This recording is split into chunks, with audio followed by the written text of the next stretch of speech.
you for tuning into the Real Estate Jam session. We're going to take a little pivot today because I think being a real estate investor, you have to be of strong mind and body. And so I want to have Jerome Myers come on today. He started Dream Catchers, and he really kind of gives you the background of what it takes to become a really solid real estate investor. So, Jerome, thank you for coming on today. I'm so glad to be here. Thank you for having me. Yeah, I think we both agree that, the mental side of being a real estate investor is key, right? So you kind of have to have all your ducks in the row or a row, and you're helping a lot of people do that. Can you tell us a little bit about Dream Catchers? Yeah, man. So back in 2012, believe it or not, I'm sitting in the office at this consulting firm I'm working for.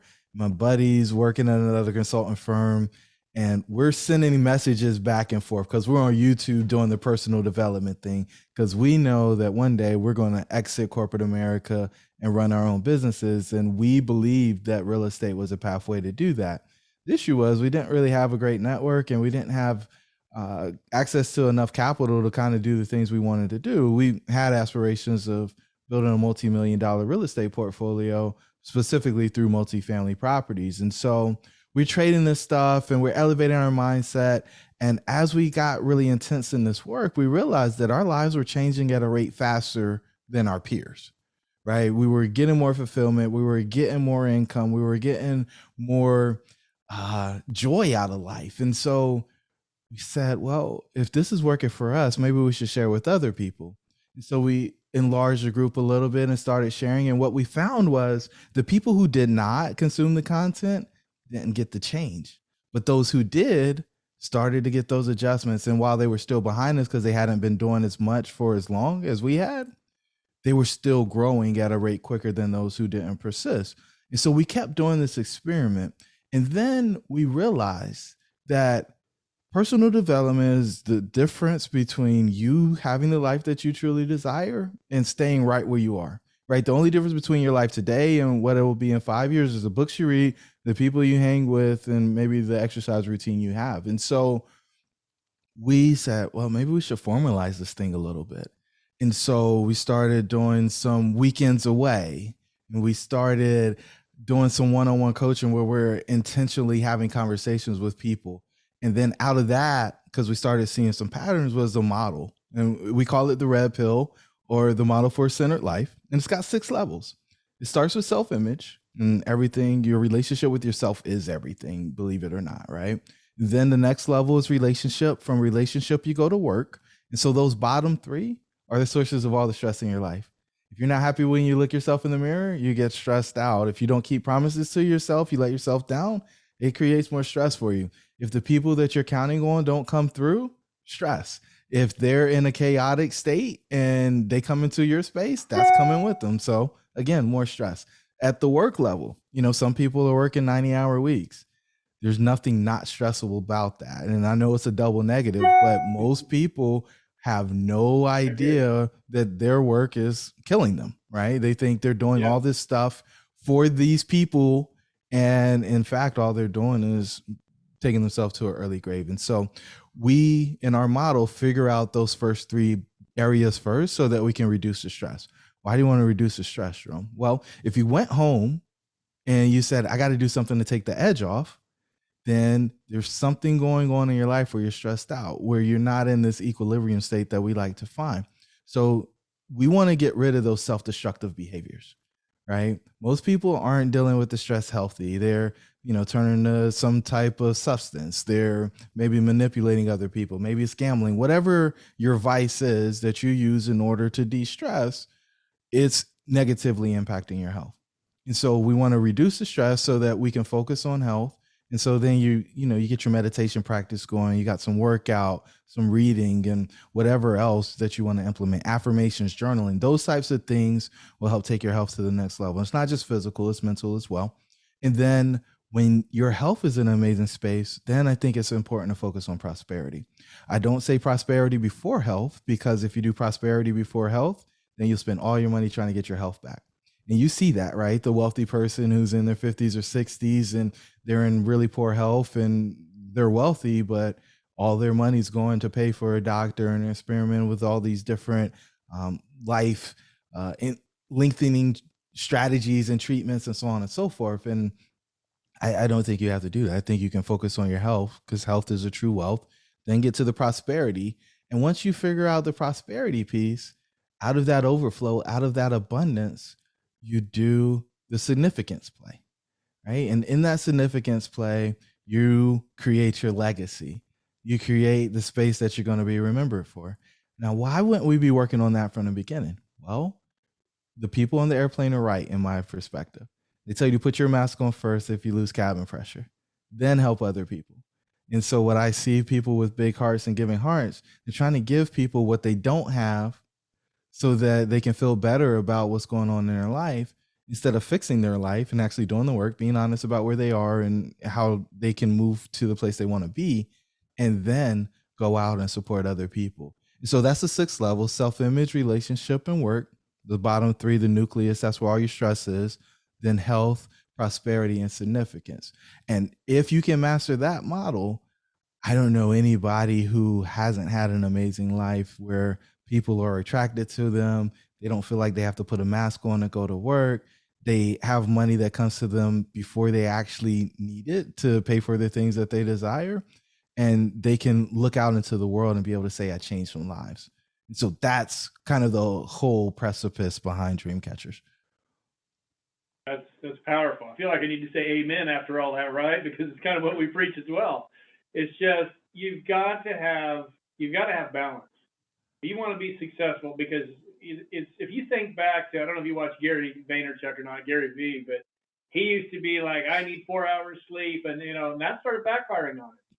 And now he's talking about I get plenty sleep. It's if you're going to be a real entrepreneur and be in real estate, and this is going to be your career path, you you better find balance. You better find the path to mental and physical health. And I think you're right. And I talk to a lot of people, and they get in, and maybe you see this on your end as well, Jerome. Is you know there needs to be some structure in their life, right? There needs to be a calendar that's used. This is what I do this time of day. There needs to be structure. Is that something you guys push as well? Absolutely. Discipline equals freedom, right? Jocko's got that thing figured out completely. And, if you're not intentional with your most valuable resource, which is your time, because it's non replenishable, right? You can always go make more Yeah, money. And so if you got a leaky checkbook, you just put more money in. From the day right, that you were born till the day that you die, you're always inching closer to your exit. And so if you right. aren't intentional with that time, it's very easy to waste all of it, right? Just completely waste it, and you can't get it back. You can't buy more of it. Like, there is no secret pill, or there isn't a Garden of Eden. There's no magical elixir. And so if we started treating it that way, I think we would get so much more out of our experience. Yeah. I just read the other day, it was a quote that said, "What gets measured gets managed." So I'd be damned if I can remember who said that, but I thought, man, that's brilliant because it's true. If you're looking at what you're using your time for and you're managing it properly, you're making sure you're using that calendar properly and you're managing your time. You can go out and be really successful.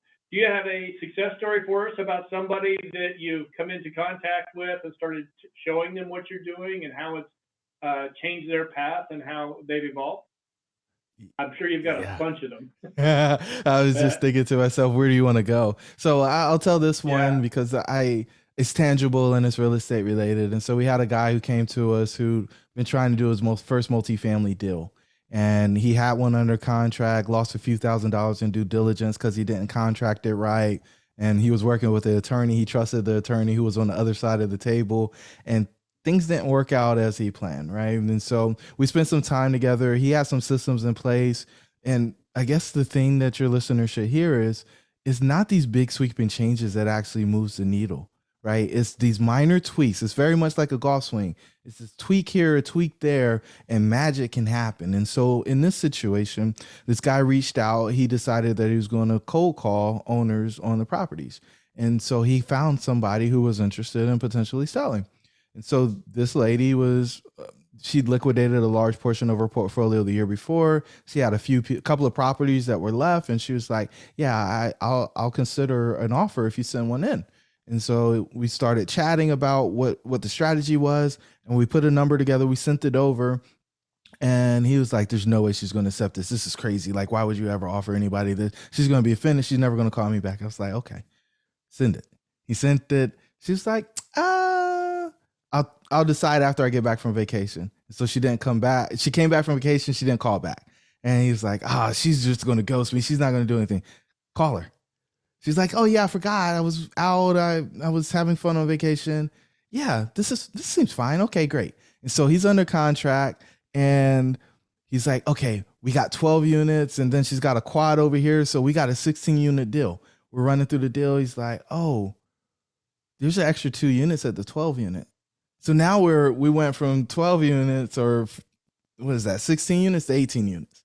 And he's like, "Okay, how am I going to get this done?" I was like, "Well, we got to do the inspection." So he does the inspection, and then he goes back to the lady, and he's like, we found a few things," and he's kind of reluctant to ask. Eventually he asked for the number that we decided he should ask for. And so he gets another reduction in the price.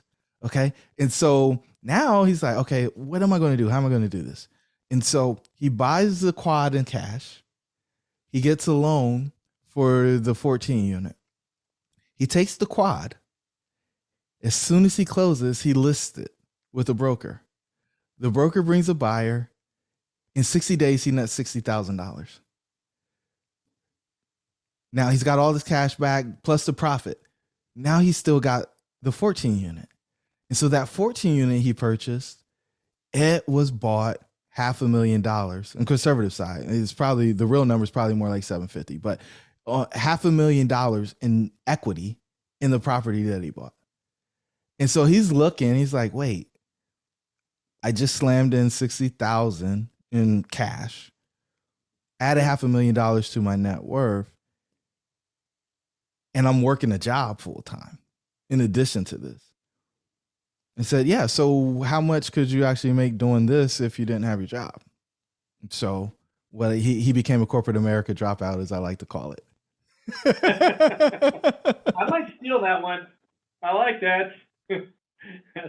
That's definitely, yeah. I think it's, fear. A lot of people, it's fear to really take that first step, right? I'm sure you see it often, but we talk to a lot of people, and if they want to become a real estate agent or broker or become a real estate investor, you got to take that first step. And a lot of that is you got to have a positive attitude about it and figure out your path. And we've got an agent in our office here. She's been with us now for a month, and we've told, not, I don't think even a month yet, but we told her 8 months of no income, right?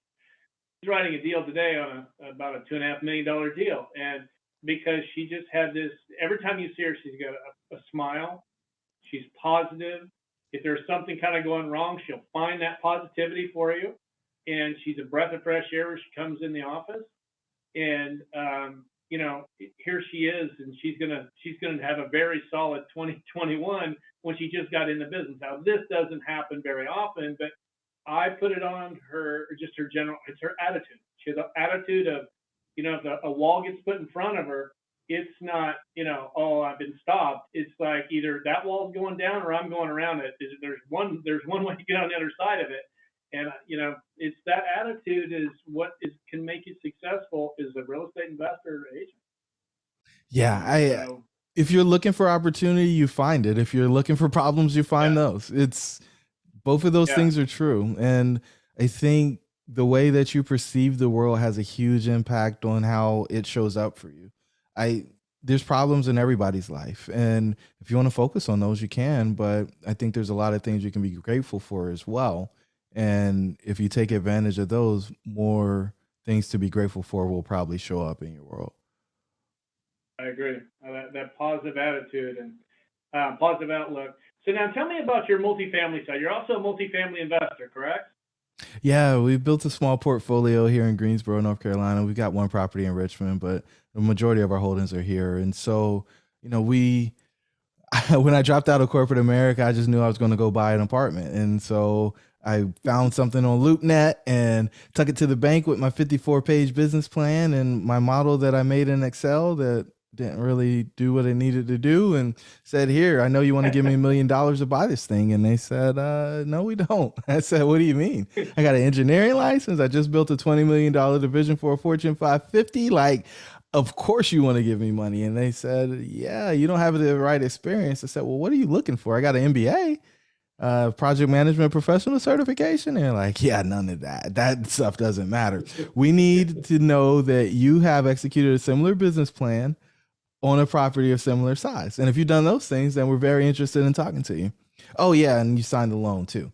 And I said, well, I don't have any of those boxes. And he said, well, go find a partner. Yeah. And I said, I don't know anybody that owns this type of stuff. Yeah. That's the problem. And so I went off, started fixing and flipping. And fortunately, I eventually met a guy who was getting ready to buy the same deal that I was trying to get financed 4 or 5 months earlier. We eventually closed that deal.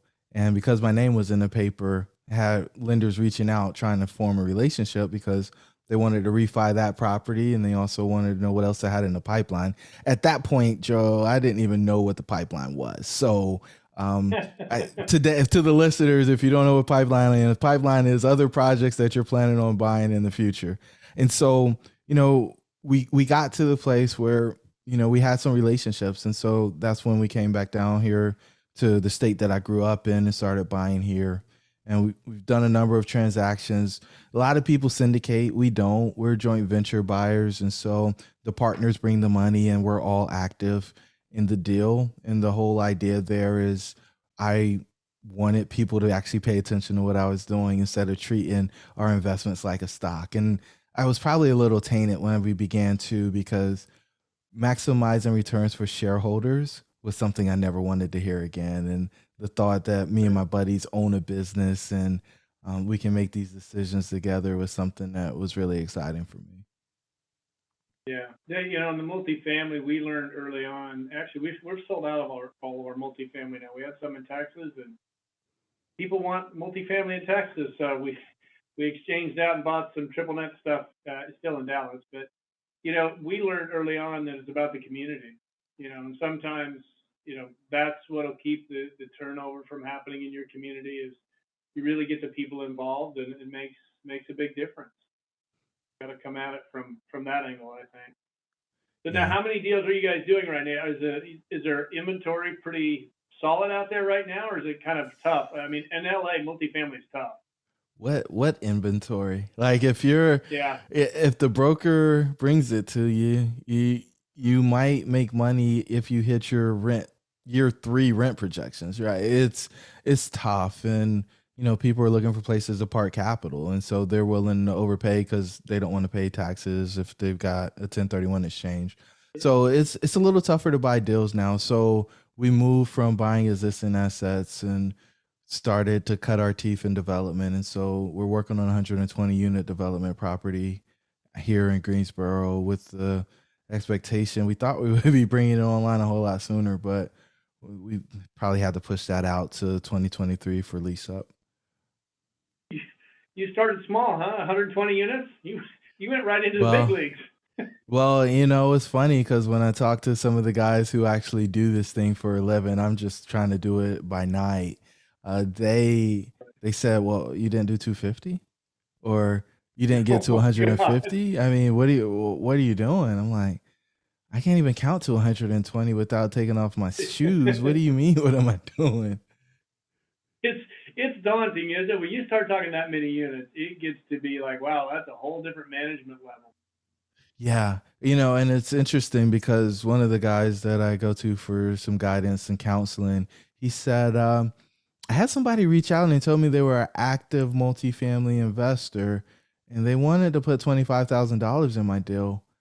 I've never seen a check that small for a multifamily investment. Usually my minimum's half a million. So what do you do with that type of check? I said, well, welcome to the world of syndication, brother. Because he's another joint venture type guy. And I think he's second or third generation in the business. So their network's a little different from somebody like me who's the son of a soldier and a stay-at-home mom. Yeah, I got you. I got you. Yeah, no, it's, multifamily, I think, is going to stay strong for a while. It's a great way to fight inflation. You got the shorter term leases and compared to office and retail and industrial. So I think it's going to be a great way. So I think you're on a solid path, that's for sure. And well, Jerome, thank you very much. Do you have any final tips for our subscribers? Yeah, I think regardless of what class you're investing in, I think you need to know four things, right? You got to overcome these challenges. It's knowledge, deal flow, experience, and capital. And if you solve for them in that order, you'll encounter a whole lot less friction. What are you saying, Jerome? Well, there's no reason for you to have money if you don't have an experienced partner, because that experienced partner is going to be the person that actually delivers the returns. Experienced partners are only interested in deals. So if you're somebody new or trying to level up and go to a new space or place in your business, the way that you get people who have experience to pay attention is to bring them a deal that actually works. Only way that you know if you have a deal that works is if you have the knowledge to actually evaluate it. It does you no good to just send somebody a listing. A listing doesn't encourage anybody to do anything because none of the work's actually been done yet. And so again, knowledge, deal flow, experience, capital. If you conquer those things in sequence, you can end up in a space that you never imagined. And that's what's made me have the little bit of success that I've been able to have over the past few years. Great advice. Thank you very much. Well, Jerome, I'm going to put your contact information down below. So if anybody wants to reach out to you, they can find you and continue the conversation with him. Thank you for coming on today. It's very much appreciated. I appreciate you taking the time and giving us all your tips and advice. Grateful for the opportunity. Thanks for having me. You bet. And for those of you that are tuning in, make sure you check out Jerome's information down below. Check it out. If you want to reach out to him, you can go direct or contact me. I'll put you in contact with him. If you haven't done so, make sure you subscribe and make sure you like this video. See you next week.